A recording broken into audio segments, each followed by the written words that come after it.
Hi everyone, Baker on the Dark Side.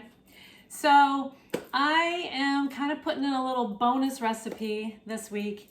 I have this really nice lady who has been cleaning out her house, and she has been giving me all kinds of food items, mixing bowls and old recipe books and just things that were in her family. And you know, one thing that this channel is all about is that we want to make our family recipes live on and family things live on. So one of the things she gave me were these absolutely wonderful little loaf pans. So I found one of my grandma's recipes for applesauce cake. It's super simple. I want to make something for this nice lady, so I am going to do this. So here we go. Let's see how fast I can whip this up. So this is the melted butter, half a cup of melted butter. So then you're going to put in 1.5 cups of brown sugar, light or dark, doesn't matter. This is my pampered chef. I've always told you guys how wonderful this is, this measuring cup. So this is the bigger one. This is 1.5 cups. It just poof, pops right out. Love it. Okay, I'm gonna stir that up. The butter and the brown sugar. So make a paste. This nice paste. Okay. Then we're gonna add 1 egg. All right, we got our 1 egg in there. It's so amazing to me how much eggs change and transform a recipe. You start with this granular thing, and then now it's already liquidy and nice like that, okay? So then we're gonna add 1 cup of applesauce. Now, Grandma used regular applesauce. I'm kicking it up a notch, as Emerald would say, and I'm gonna use cinnamon applesauce because you never have enough cinnamon. I don't care what you say.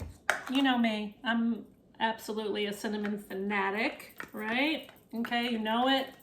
I complained about the recipes that don't have enough cinnamon in them.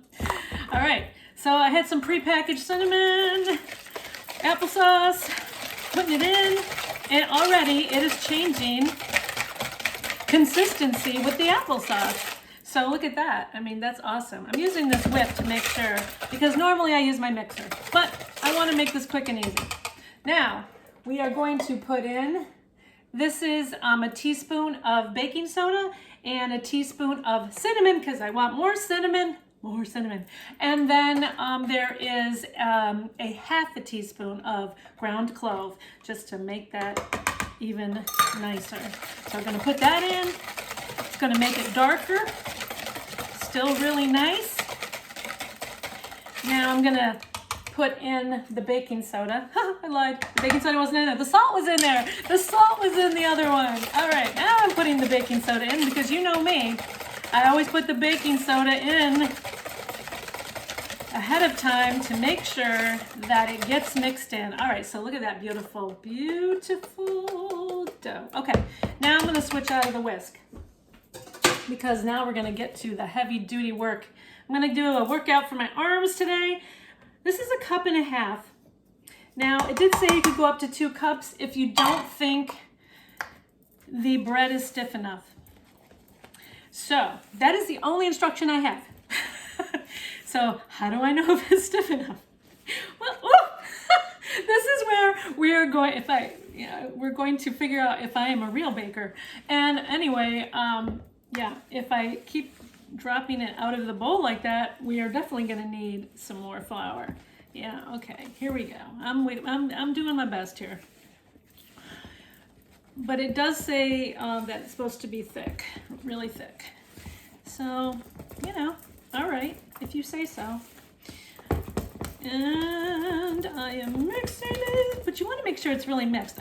You really want to make sure that this is super duper mixed. I told you I wasn't going to edit anything, right? So if it doesn't work out, you're going to know the truth. All right. I mean, it's kind of thick. I mean, it is kind of thick. Yeah, I don't know. My judgment says that it's pretty close to thick enough. And, I just want to make sure before I make that judgment call. So right now it is standing at this thick, which I would say that's pretty dang thick. I don't know about you. But I wouldn't add any more flour to this. I mean, it is standing up on its own, right? I mean, look at this. Gravity is not taking this out. So you know what? I'm going with it. So I am making this plain because she is elderly and she doesn't really like nuts or raisins or any of that. This recipe did say you could add a cup of raisins or you could add a cup of nuts. But for this lady, at least a couple of these, because I'm going to give her probably one or two, is going to be plain for her. And I might add some nuts for me, because you know I'm going to try this, right? Okay. You know, that's the whole point of this. But what I want to do is I want to make sure it's equal. So the best thing to do to make sure it's equal is to get yourself a handy dandy scale. Okay, so I'm gonna put this scale on and I'm gonna zero out the weight of the pan. So you put it on and then you zero it again, and now you have the weight of what's in the pan. So what I'm gonna do is I'm gonna eyeball this first, and I'm gonna get this to like something. I'm gonna put it at like 9.5 ounces. All right, I'm gonna go with 9.5 ounces. Let's see how close I am here. 9.5. Okay, making sure that's still zero. I think it's only gonna make 3, but that's okay. It was supposed to make one big one, but I want to make small ones. So we are going to, because I don't think there were small mini loaf pans back in the day. I think it was all big ones. Ooh, I'm so close. 9.125. 9.5. Come on, we can do it. All right, there it is. This is how you're going to make sure that they're even. So I'm just spreading it out. Okay, number 3. I did spray these with a little bit of spray. Oh, this one's heavier. How tricky is that? A little more oil maybe? Okay, I'm going to zero it again. You can zero it again if it doesn't zero on the next pan, just so you're making sure. Oh, how close am I going to be? Let's see how good I am. Oh, I think I'm a little, 9 3/4. Ooh, okay, so that's okay. That's all right. I'm gonna let that, it was actually 10 ounces. I'm gonna make it 10 ounces for each one. So we're only gonna do 3. Sorry, number 4. I made a dirty pan. Okay, I'm gonna put it back on. Oh, yep, you saw me eat it. Okay. And then we're going to, now this one says 10.5. Hey, my scale is messing with me today. So 10, okay, 10. There we go. All right, I think we got it. It's gonna be pretty even now.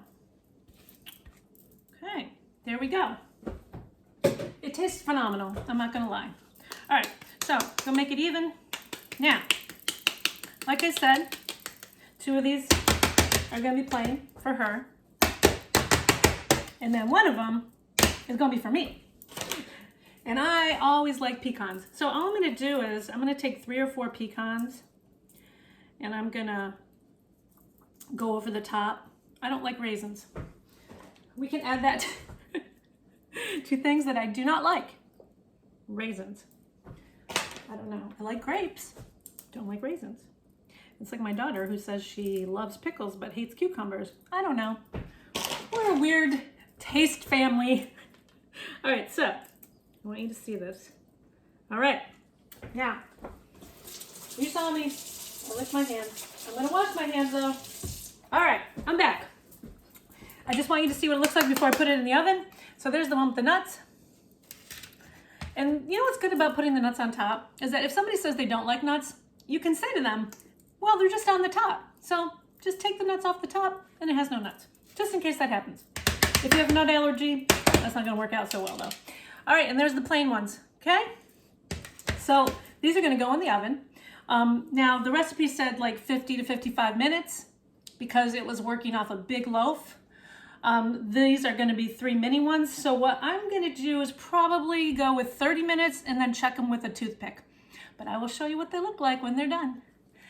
Baker on the light side again. I can't stay on the dark side. I can't do it. Okay. Hi everyone. All right, so these are my finished ones. Like I said, this is my grandma's recipe. I never made it before. They did sink in a little bit in the middle. I would say that maybe if we had added maybe another half a cup of flour, that would probably have prevented that from happening. But I can fix this so I can still make it presentable. So what I did is I made a little cream cheese frosting and I added a tablespoon of maple syrup and to give it that mapley flavor. And then what I'm going to do is I got a French star tip. And that's got more prongs, so it's going to make it fancy. And I'm trying to do this one-handed, so I'm just going to make it a little fancy like this in the middle. Like I said, it only sank a little bit. And there you go. And then you could just sprinkle a little bit of cinnamon on it or some nuts if it was one that had the nuts on it. And then I can still give it as a gift and it still looks pretty dang nice. So there you go. I tried Grandma's recipe and I'm sure it tastes fantastic. I wanted you to see the side view so that you could see that it didn't really sink that much. And it's still got a great crumb on it. And it's really good. And I just want you to know that I already had a bite and it tasted fantastic. Hey, subscribe. Either way, whether it works or not, we're having fun.